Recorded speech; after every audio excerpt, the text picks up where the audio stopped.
Hello दोस्तों, मेरा नाम मिसबाह, आपका स्वागत है कोड डिमिस्टिफाइड पर। आज हम लीड कोड 75 का नेक्स्ट क्वेश्चन करेंगे जो कि है मैक्सिमम सबसीक्वेंस स्कोर। तो चलिए सबसे पहले इस क्वेश्चन को समझते हैं कि क्वेश्चन हमसे कह क्या रहा है। देखिए, इस क्वेश्चन में हमारे पास दो एरे हैं, num1 और num2, और एक k है जिसकी वैल्यू है 3। तो हमें इस क्वेश्चन में मैक्सिमम सबसीक्वेंस स्कोर निकालना है। वो हम कैसे करेंगे? जैसे हम num1 से k लेंथ की एक सबसीक्वेंस निकालेंगे और उसे सम करेंगे, और उसी इंडेक्स के करस्पॉन्डिंग num2 से वही 3 एलिमेंट निकालेंगे और उसका मीन फाइंड करेंगे, और num1 के एलिमेंट का जो भी सम होगा उसे हम मल्टीप्लाई करेंगे num2 के मीन से, और इस तरह से हमारा स्कोर निकलेगा। और जो हमारा मैक्सिमम स्कोर होगा उसे हम एज ए आउटपुट निकाल लेंगे। ठीक है, तो चलिए सबसे पहले समझते हैं कि num1 से कौन कौन से ऐसे सब्सिक्वेंस है जो कि पॉसिबल है। ठीक है, जैसे num1 से सबसे पहला सब्सिक्वेंस जो है वो मान लेते हैं वो है 1 3 3। तो यहाँ पर हो जाएगा 1 प्लस 3 प्लस 3। ओके, और इसके करस्पॉन्डिंग num2 में कौन कौन से एलिमेंट? 2 1 3। ओके, और 2 1 3 में मीन कौन सा है? मिनिमम है 1। इसको हम मल्टीप्लाई करेंगे 1 से, तो हमारा स्कोर कितना हो जाएगा? हमारा स्कोर हो जाएगा 3 प्लस 3 6 और 1 7, 7 इंटू 1 7। तो हमारा स्कोर हो गया 7। ओके, अब हम दूसरा सबसीक्वेंस चेक करेंगे। हमारे पास दूसरा सबसीक्वेंस क्या हो सकता है? 1 3 2। तो यहाँ पर हो जाएगा 1 प्लस 3 प्लस 2। ओके, इसके करस्पॉन्डिंग num2 में कौन कौन से एलिमेंट है? 2 1 4। ओके, और 2 1 4 में मिनिमम कौन सा है? 1। तो हम इस सम को मल्टीप्लाई करेंगे 1 से, तो हमारा स्कोर कितना निकल आएगा?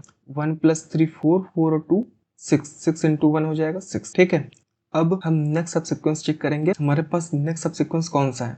नेक्स्ट सबसीक्वेंस मान लेते हैं हमने चूज किया 1 3 2। ठीक है, हमने क्या क्या चूज किया? 1 प्लस 3 प्लस 2। पहले हमने 1 3 2 ये वाला चूज किया था, लेकिन अब जो हम चूज कर रहे हैं वो है 1 और ये वाला 3 है और ये वाला 2 है। ठीक है, तो इसके करस्पॉन्डिंग num2 में कौन कौन से एलिमेंट है? 2 3 4। तो हमने 1 3 2 को सम किया और इसका मल्टीप्लाई किया num2 में जो भी मीन है। ओके, तो 2 3 और 4 में से मीन कौन सा है? वो है 2। ओके, इसका स्कोर अगर हम फाइंड आउट करेंगे तो वो कितना होगा? 1 प्लस 3 कितना हो जाएगा? 4, 4 और 2 6, 6 इंटू 2 हो जाएगा 12। ओके, तो अभी तक हमारे पास मैक्सिमम कितना निकला है? वो है 12। ठीक है, अब एक और पॉसिबिलिटी है मैक्सिमम सबसीक्वेंस की, वो भी हम चेक कर लेते हैं। वो है 3 3 2। तो यहाँ पर हो जाएगा 3 प्लस 3 प्लस 2। ओके, और इसके करस्पॉन्डिंग num2 में कौन कौन से एलिमेंट है? 1 3 4। ओके, और 1 3 4 में से मिनिमम क्या है? मिनिमम है 1। तो इसको मल्टीप्लाई करेंगे 1 से। ओके, तो हमारा स्कोर कितना हो जाएगा? 3 प्लस 3 6, 6 प्लस 2 8, 8 इंटू 1 हो जाएगा 8। ओके, तो अब 7 6 12 और 8 में से मैक्सिमम क्या है? जो अभी तक हमारे पास स्कोर मिला है वो है 12। तो यही हमारा आउटपुट हो जाएगा। ठीक है, तो आई होप आपको जो बेसिकली ये क्वेश्चन है सबसे पहले वो समझ में आया होगा। तो चलिए हम इसे देखते हैं, हम इसे करेंगे कैसे। तो देखिए, हमारे पास अभी क्वेश्चन में क्या दिया हुआ है? हमें दिया हुआ है num1 और num2। ओके, और एक k है जिसकी वैल्यू है 3। ठीक है, सबसे पहले हम क्या करेंगे? सबसे पहले हम num1 और num2 को आप पेयर बनाएंगे। ठीक है, और मैक्सिमम स्कोर पाने के लिए हम num2 के बेसिस पे हमारे पास जो भी पेयर होगा उसको सॉर्ट करेंगे। ठीक है, देखिए सबसे पहले हम एक एरे बनाएंगे जिसके थ्रू हम num1 और num2 को पेयर करेंगे। ठीक है, तो हमने एक एरे बनाई और इस एरे में हम num1 और num2 को आपस में पेयर करेंगे। ठीक है, और पेयर करेंगे किस बेसिस पे? num2 के एलिमेंट के बेसिस पे। ओके, जैसे num2 में कौन कौन से एलिमेंट है? 2 1 3 4, 2 1 3 4, और num1 में कौन कौन से एलिमेंट है? 1 3 3 2, 1 3 3 2। ओके, हमने पेयरिंग कर ली। ओके, जैसे ये 2 इस 1 के साथ पेयर है, ये 1 इस 3 के साथ पेयर है, ये 3 इस 3 के साथ पेयर है, और ये 4 इस 2 के साथ पेयर है। ठीक है, इतना करने के बाद और ये जो एलिमेंट है ये है num1 के एलिमेंट, और ये जो एलिमेंट है ये है num2 के एलिमेंट। ओके, मतलब फर्स्ट कॉलम में जो भी एलिमेंट है वो है num2 के, और सेकंड कॉलम में जो भी एलिमेंट है वो है num1 के। ठीक है, अब num2 के जो भी एलिमेंट है फर्स्ट कॉलम में, इसके बेसिस पे हम इस एरो को सॉर्ट करेंगे डिक्रीजिंग ऑर्डर में। ठीक है, तो हमारा एरे कुछ ऐसा हो जाएगा। हम num2 के बेसिस पे इस एरो को सॉर्ट कर रहे हैं, तो सॉर्ट करने पे हमारा एरे जो है वो कुछ ऐसा हो जाएगा। 4 2 3 3 2 1 1 3। ओके, हमने num2 का जो भी एलिमेंट है उसके डिक्रीजिंग ऑर्डर में इस एरो को सॉर्ट कर लिया है। ओके, तो num2 में सबसे बड़ा एलिमेंट है 4, देन 3, देन 2, देन 1। ओके, उसके करस्पॉन्डिंग उसके पेयर भी सॉर्ट हो गए, ठीक है। ये है num2 के एलिमेंट फर्स्ट कॉलम में और सेकंड कॉलम में num1 के एलिमेंट है, ठीक है। अब ये जो भी एरे मैंने सॉर्ट किया है इस बेसिस पे हम आगे क्वेश्चन का ड्राई रन करेंगे। अब देखिए हमारे पास ये एक एरे है जो कि num2 के बेसिस पे डिक्रीजिंग ऑर्डर में है, ओके। और हमारे पास जो पेयर है वो है 4 2 3 3 2 1 और 1 3 और हमारे पास k है जिसकी वैल्यू है 3। तो हमें k सबसीक्वेंस की एरे लेनी है num1 में से, ओके।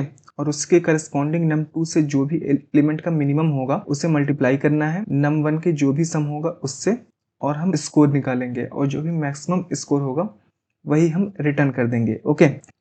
हमने ये एक मीन ही बनाया है, अभी मैं इसका बताऊंगा कि इसका यूज बेसिकली क्या है, ओके। अब मान लेते हैं हमने सबसे पहले के लेंथ की सब सीक्वेंस निकाली num1 में से। तो हमारे पास num1 में कौन कौन से एलिमेंट है, हमने ये वाली पिक किया इंडेक्स, ये इंडेक्स पिक किया और ये इंडेक्स पिक किया, ओके। इंडेक्स कौन कौन से हैं, 2 3 1 एलिमेंट है। तो उस 2 3 1 को इस मीन हीप में ऐड करेंगे, 2 3 1, और इसका सम कितना हो जाएगा, इसका सम हो जाएगा 6। मीन हीप के टॉप पे बेसिकली क्या होगा, जो कि मिनिमम वैल्यू होगी। मिनिमम वैल्यू क्या है, वो है 1। अब हम मैक्सिमम सब सीक्वेंस स्कोर निकालेंगे। वो हम कैसे निकालेंगे, हमारे पास जो भी सम है वो वैल्यू दैट इज 6 और उसके करस्पॉन्डिंग जो भी मिनिमम वैल्यू होगी num2 में। तो हमने कौन कौन से एलिमेंट पिक किया था, 2 3 1। इसके करस्पॉन्डिंग एलिमेंट कौन कौन से हैं, 4 3 2, ओके। अब हमने जैसे num2 को डिक्रीजिंग ऑर्डर में सॉर्ट किया है तो हमें पता है कि जो लास्ट इंडेक्स होगा वो हमें मिनिमम वैल्यू देगा, ओके।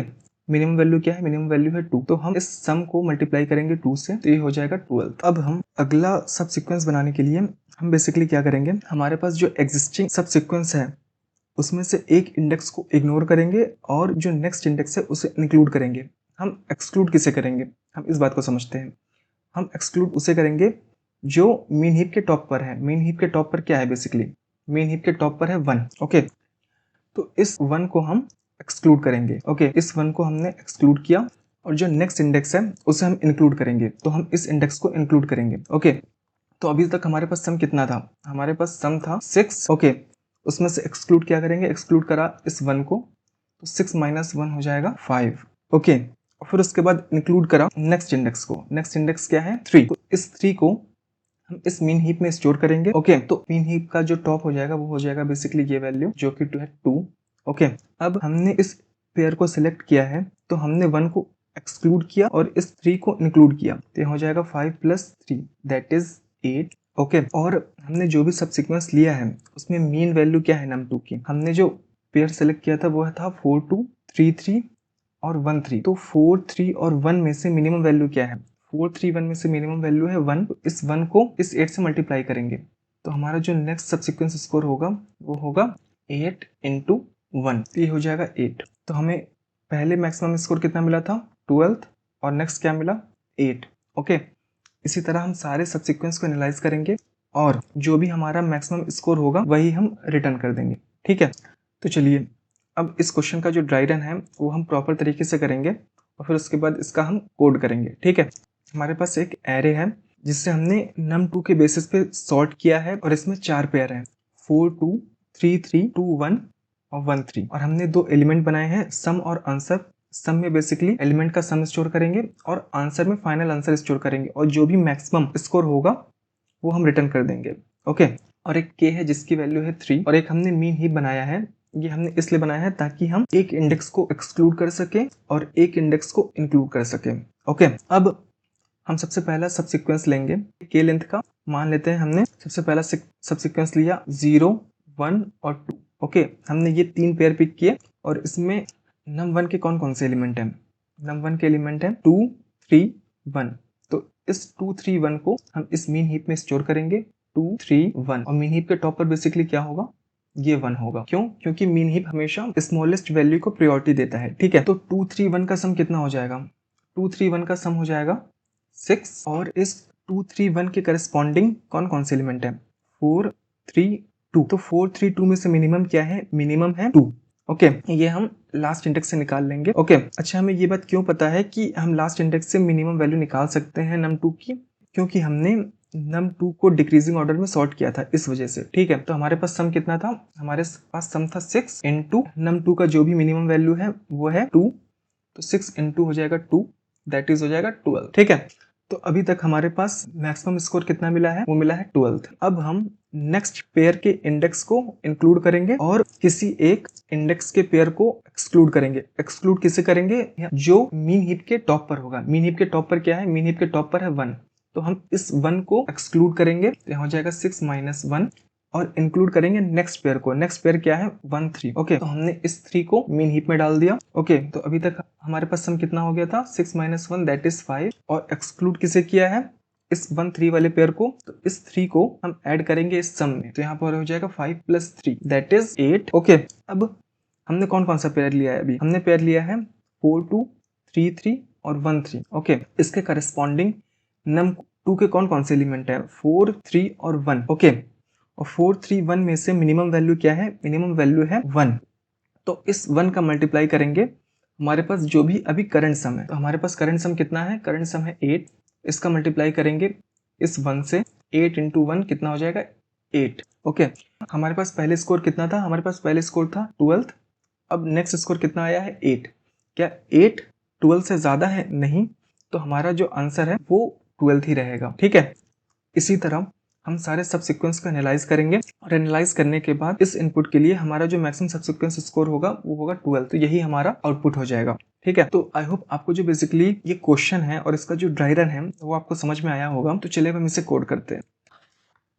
देखिए, सबसे पहले हम क्या करेंगे, सबसे पहले हम एरे की लेंथ निकाल लेंगे। तो यहाँ पर हो जाएगा int n = nums1 dot length. अब हम एक एरे बनाएंगे ताकि हम num1 और num2 के एलिमेंट को पेयर कर सकें। तो यहाँ पर हो जाएगा int array = न्यू int। अब हम एक फॉर लूप चलाएंगे ताकि हम num1 और num2 के एलिमेंट को पेयर कर सकें। तो यहाँ पर हो जाएगा फॉर int i = 0 से i should be less than n i plus plus.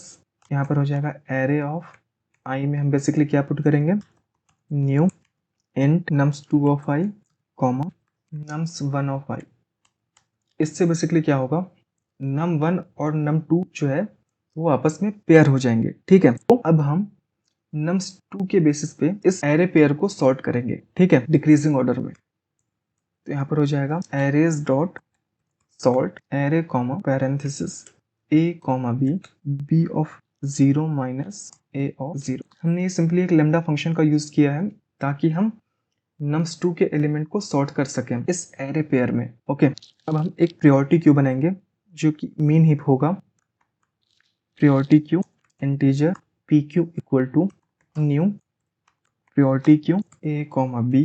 Okay, मैंने बेसिकली लैम्डा फंक्शन को यूज किया है ये डिफाइन करने के लिए कि प्रायोरिटी क्यू जो है वो हमेशा k लेंथ की ही होगी। ओके, और जो भी मेन वैल्यू होगी उस पेयर को हम एक्सक्लूड करेंगे सब सीक्वेंस में से और नेक्स्ट पेयर को इंक्लूड करेंगे। ठीक है, इतना करने के बाद हम दो वेरिएबल बनाएंगे रिजल्ट और सम नाम से। तो यहाँ पर हो जाएगा long result = 0, long sum of element = 0। अब हम सिंपली एक फॉर लूप चलाएंगे इस एरे पेयर पे। यहाँ पर हो जाएगा for int a colon array, और प्रायोरिटी क्यू में ऐड करेंगे, क्या ऐड करेंगे, num1 के एलिमेंट। ओके, तो यहाँ पर हो जाएगा pq dot add a of 1। Okay, और सम निकालते चले जाएंगे जो भी एलिमेंट होंगे num1 के। ओके, हो जाएगा sum plus equal to a of 1। हम चेक करेंगे क्या प्रायोरिटी क्यू का साइज k की साइज के बराबर तो नहीं हो गया है। अगर प्रायोरिटी क्यू का साइज k के साइज के बराबर हो जाता है तो उस केस में हम बेसिकली रिजल्ट निकालेंगे। तो यहाँ पर हो जाएगा result equal to math dot max of result comma sum of s into multiply क्या करते थे हम, मल्टीप्लाई करते थे जो भी num2 का मिनिमम एलिमेंट है। ओके, मिनिमम एलिमेंट हमें कहाँ मिलेगा, a ऑफ 0 पे। इतना करने के बाद हम सम में से प्रायोरिटी क्यू के जो भी टॉप पे एलिमेंट होगा उससे हम रिमूव कर देते थे। तो यहाँ पर हो जाएगा sum of s minus equal to pq dot poll. और जब हम सारे पेयर को एनालाइज कर लेंगे तब हम इस फॉर लूप से बाहर आ जाएंगे और रिजल्ट में जो भी वैल्यू होगी वो हमारा मैक्सिमम सब सीक्वेंस स्कोर रिटर्न करेगी। ठीक है, तो यहाँ पर हो जाएगा रिटर्न रिजल्ट। तो ये कोड बेसिकली हो चुका है। एक बार इस कोड को मैं आपको समझा देता हूँ। हमने सबसे पहले एरे की लेंथ निकाली है। Okay, int n = nums1 dot length. हम एक एरे पेयर बना रहे हैं। पेयर किसका किसका बना रहे हैं, num1 और num2 के एलिमेंट का। ठीक है, अब हमने लैम्डा फंक्शन यूज किया है num2 के बेसिस पे एरे पेयर को सॉर्ट करने के लिए डिक्रीजिंग ऑर्डर में। ओके, फिर हमने क्या बनाया है, हमने एक प्रायोरिटी क्यू बनाया है। ओके, इसमें हमने बेसिकली क्या डिफाइन किया है कि प्रायोरिटी क्यू का साइज के साइज के बराबर होना चाहिए। ओके, और नेक्स्ट एलिमेंट लेने के लिए जो भी प्रायोरिटी क्यू में मिनिमम एलिमेंट होगा उस पेयर को हम रिमूव करेंगे प्रायोरिटी क्यू से। ठीक है, फिर हमने क्या किया है, फिर हमने रिजल्ट और एक सम नाम का वेरिएबल बनाया है जिसकी हमने वैल्यू 0 इनिशियलाइज कर दी है, और फिर हम एरे पेयर पे ट्रेवल कर रहे हैं। एरे पेयर पे जब हम ट्रेवल करेंगे तो हम प्रायोरिटी क्यू में ऐड करेंगे उस एलिमेंट को और हम सम निकालते चलेंगे। ओके, और जब भी प्रायोरिटी क्यू का साइज के साइज के बराबर हो जाए, इसका मतलब जब हमें 3 साइज का सब सीक्वेंस मिल जाएगा तो उस केस में हम रिजल्ट और सम को कैलकुलेट करेंगे। तो हम रिजल्ट निकालेंगे math.max से, उसमें रिजल्ट पास करेंगे और सम की जो भी वैल्यू होगी उससे हम num2 की मिनिमम वैल्यू से मल्टीप्लाई करेंगे। ठीक है, num2 की जो मिनिमम वैल्यू है वो हमें हमेशा लास्ट इंडेक्स पे मिलेगी। क्यों? क्योंकि हमने एरे पेयर को num2 के एलिमेंट के करस्पॉन्डिंग सॉर्ट किया है डिक्रीजिंग ऑर्डर में। ओके, और फिर उसके बाद सम में से उस एलिमेंट को रिमूव कर देंगे जो भी मीन हीप के टॉप पे पड़ा होगा। ओके, ताकि हम नेक्स्ट पेयर को एनालाइज कर सकें। और जब ये फॉर लूप पूरा हो जाएगा, इसका मतलब ये हुआ हमने सारे सब सीक्वेंस को एनालाइज कर लिया। ओके, उस केस में हम सिंपली रिजल्ट रिटर्न कर देंगे और रिजल्ट में जो भी वैल्यू होगी वो मैक्सिमम सब सीक्वेंस इसको रिटर्न कर रही होगी। ठीक है, तो आई होप आपको बेसिकली ये जो क्वेश्चन है और इसका जो कोड है वो आपको समझ में आया होगा। एक बार देख लेते हैं इस कोड में कोई सिंटैक्स एरर ना हो। तो मुझे कोड में सब कुछ सही लग रहा है। एक बार इस कोड को रन करके देखते हैं। रन करने पर आप देख सकते हैं ये कोड प्रॉपर्ली रन हो रहा है। अब हम इसे एक बार सबमिट करके देखते हैं। सबमिट करने पर भी ये देख सकते हैं ये कोड प्रॉपर्ली सबमिट हो रहा है। तो आई होप आपको बेसिकली ये जो क्वेश्चन है और इसका जो सोल्यूशन है वो आपको समझ में आया होगा। हमने एरे पेयर को क्यों सॉर्ट किया ये भी आपको समझ में आया होगा। हमने प्रायोरिटी क्यू क्यों यूज किया ये भी आपको समझ में आया होगा। ओके, प्रायोरिटी क्यू हम यूज कर रहे हैं ताकि हम नेक्स्ट पेयर को एनालाइज कर सकें। ओके, और जो भी मिनिमम एलिमेंट होगा प्रायोरिटी क्यू में उसे हम रिमूव करेंगे उस पेयर को। ओके, और एरे डॉट सॉर्ट इस वजह से ले रहे हैं ताकि हम num2 के बेसिस पे डिक्रीजिंग ऑर्डर में एरे पेयर को सॉर्ट कर सकें। अब मैं आपसे मिलता हूँ नेक्स्ट क्वेश्चन में। Thank you very much.